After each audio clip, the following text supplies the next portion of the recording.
Hi, I'm Ed Sharkovich, And I'm Monique Soroy-Sputch. and we are the Scudbuster Diaries severe weather storm chasing team. I first became interested in severe weather way back in the late 1970s and early 1980s when I was commercial clamming on Long Island's South Shore. Back then, weather was our friend and it was also our enemy. In order for us to stay out on the water and catch as many clams as we could, we needed to know what the weather was doing, and we needed to know when we had to run for safety. After that, I spent the next 24 years as a chiropractor, and about 6 years ago, I decided to go ahead and pursue a lifelong passion of photography. As I became interested in photography, one of the things that I realized was that my early storm days followed me into photography. I became very interested in going to the beach and chasing storms as they came through Florida, and photography and storm chasing just became a natural. And I'm a photographer. I've been a photographer for about 30 years now, a few other careers thrown in there, but I have the passion of doing photography like no tomorrow. I enjoy doing storms, family, weddings, and all of the above. Ed? And you do very well at it. You do Thank great. Yeah, you do a really good job. So, you were working as a waitress in a cocktail bar when I first met you. Really? Actually, Monique and I knew about each other just from working in the county and being involved in photography for quite some time through a mutual friend. And one morning, I was down at a restaurant in Flagler Beach eating breakfast, and I looked up, and this person kept on staring at me. I thought she was like a stalker. I was not staring. I thought I was she was a stalker. admiring the lens on that big camera. Is that what it was? That's exactly what it was. It We had both nothing had to Canons. do with you. We both had Canons. No, I didn't have a Canon. I'm a Nikon girl. Awkward. Anyway, we met at the restaurant and we got to talking. At the time, I was president of the Flagler Beach Photography Club. I invited her, and we went out on a field trip together with the group. And there's just something weird about our interaction. It's like sibling rivalry, is what it is. Could be. She's envious of my photography. That's what it comes down to. I am, absolutely, without a doubt. He's a fabulous photographer. And she gets surfing shots like I've never seen before, so you do well also. Well, thank you. Oh, good job. That's it. As our storm photography evolved, I suggested that we become serious storm photographers by educating ourselves about the anatomy of storms, the way storms form, and how they progress. So I told Monique we should really take the Skywarn weather spotting class that's offered by the National Weather Service in Jacksonville at Flagler County's Emergency Operations Center. And she wholeheartedly agreed and said, yes, we should take that. But let's correct this just a little bit, because Ed, as you heard from the beginning of that conversation, started with a photography. So we're assuming we're going to take this class to better our skills on photographing storms. So 3 hours into this class, which Ed told me was 2 hours, I'm sitting here going, what? It's 3 hours now. Ed sits there and we're watching this video on these storms, and all of a sudden they're showing these, they're called scuds. They are clouds that come down to form like a tornado, but they never touch down. And Ed all of a sudden goes, crap. And I'm going, what? What's wrong with you? He goes, I've been chasing the wrong things the whole time. So That's true. That's Yes. actually, that's the only true part of the whole story, but that's true. So then, of course, I decided that his nickname needed to be Scud, and that we just busted him, so he's a Scud Buster. And this is how we became known as the Scudbuster Diary. So our whole goal is to bring weather awareness to the public. And why is that important in Flagler County? Flagler County is unique in that the two Doppler installations that provide weather information for Northeast Florida, there's one in Melbourne and there's one in Jacksonville, but the paths of the two radars don't overlap. There's a gap. There's a gap. All of Flagler County is in this gap. So what does that mean? In the northern half of Flagler County, from ground level up to 2 miles, we are completely invisible to radar. In the southern half of the county, that's doubled.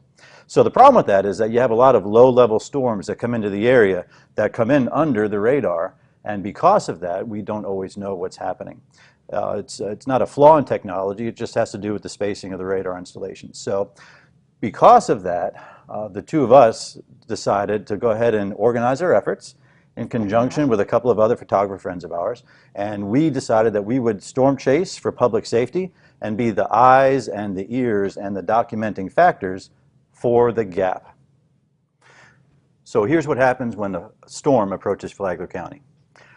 There's a small group of us, myself, Monique, Scott Spradley, Jeff Majewski, who are in a group on Facebook Messenger with Bob Pickering with the Emergency Operations Center, Flagler County, and Ben Nelson, who's a meteorologist with the National Weather Service. And our group takes a look at the storm as it comes towards Flagler County, and we try and assess the severity of what's going to happen. We then take our Scudbuster members and we go out to different points in the county, and we watch, we wait, we listen, and we see what starts to change in the sky, both on radar And we photograph the beauty. and what happens below radar. As things start to escalate and elevate, we then activate Northeast Florida weather spotters, which contains 40 Skywarn trained weather spotters and photographers. And then they go out and they monitor the situation.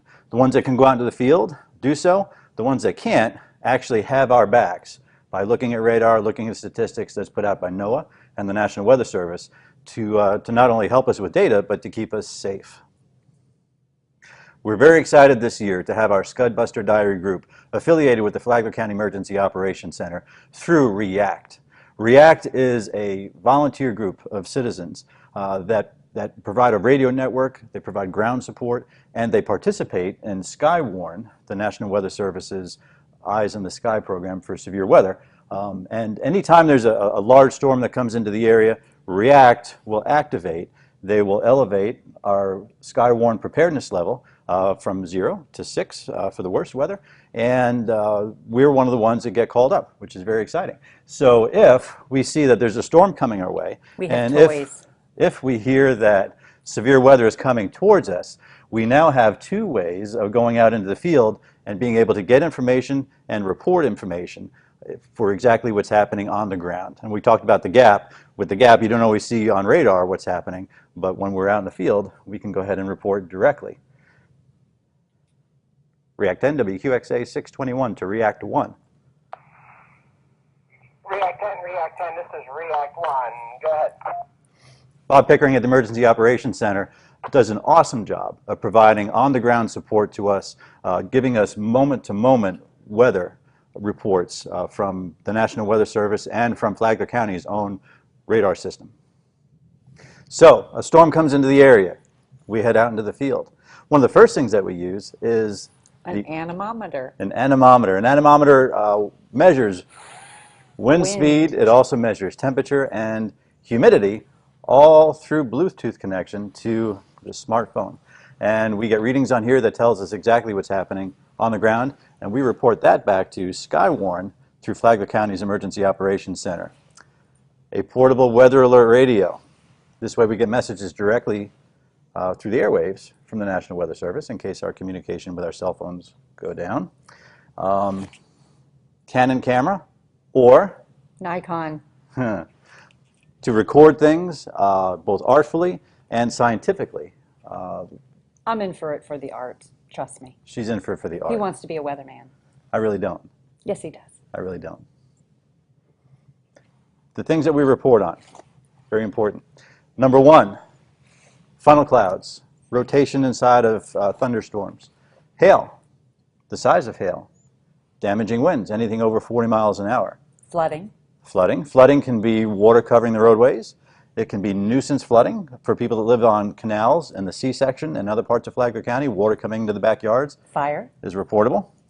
Fire, prolonged periods of quote-unquote good weather where things start to dry out, and then we have fire dangers. High tides. Recently, actually within the last couple of weeks, the National Weather Service issued, I think it was 8 or 9 days straight, high tides, Extreme high tides. rip currents, Erosion. erosion. Tremendous amount of sand was lost off of both Marineland and Washington Oaks beaches that we went out and we actually documented for the National Weather Service. So these are the things that we look for when we go out, and expect us to come to a neighborhood near you. The greatest thing that we do is making a difference in public safety. During 2015, there were 5 times that our group went out, we encountered storms that were not visible on National Weather Service radar. And it was our reporting that effectively made a difference for warnings being issued. One of my favorite moments was on Flagler Beach. We were up at North 17th Street, and there was a tremendous storm that was coming in just north of Bunnell, right in towards Flagler Beach. And the size and the detail that was occurring in this shelf and wall cloud that was coming towards us was legendary. It was almost like watching the mothership come in Close Encounters of the Third Kind. It just rotated right over us, and the wall looked like teeth. It looked like teeth on some kind of creature. But that was amazing. Scott Spradley and I were on the beach at the moment. I'm not sure. I was in town. You were in town. Well, you got shots of it coming actually Correct. down 100. Yes. Amazing, amazing, amazing, amazing. The second one was a tornado warning that was actually issued from Hastings coming towards the St. Augustine Pier and then towards the Flagler County line. I raced up A1A, actually positioned myself, excuse me, on the St. Augustine Pier, and I could see in the distance that this thunderstorm cell was indeed rotating, and it looked like there was going to be organization with a funnel dropping down, and suddenly the entire system dropped, and when it dropped, the warning was canceled by the National Weather Service, but yet it's dropping and still rotating. So fortunately, I had all my data and I had my eyes very tuned to what was happening, and I called Bob Pickering at the Emergency Operations Center and told him, Bob, this thing is rotating, it's dropping a funnel. Bob went ahead and called the National Weather Service in Jacksonville, and within 15, 20 seconds of me making the phone call, the weather alert went back out and the tornado warning was reissued again, and everybody was aware. So that's the really feel-good stuff that we have at the end of the day. When we have a storm chase like that, knowing that we indeed have made a difference, that our activities are helping to fill the gap so that the public is advised and they are safer. It's what we do. Our goal in the Scudbuster Diaries is to bring as many Flagler County residents to the Emergency Operations Center in order to take the National Weather Service's Skywarn weather spotting class. Technology is wonderful, but clearly there are deficits. And the best way to be prepared and protect the safety of your family is to become your own amateur weather person. So that when rough weather comes our way, you can go outside and look at the sky and be able to read things and know what kind of actions that you need to take, because we don't always have information that comes to us as a warning. And the class is of no cost to you. It is. It's free. You can't beat that. When you're at the Emergency Operations Center or at other locations within the county, pick up a Flagler County Severe Weather Preparedness Guide. And through these pages, you're going to find all kinds of resources, phone numbers, and advice on what to do through many different kinds of weather situations. For more information, please contact Bob Pickering at the Emergency Operations Center at bpickering@flaglercounty.org or by calling this number that's shown below.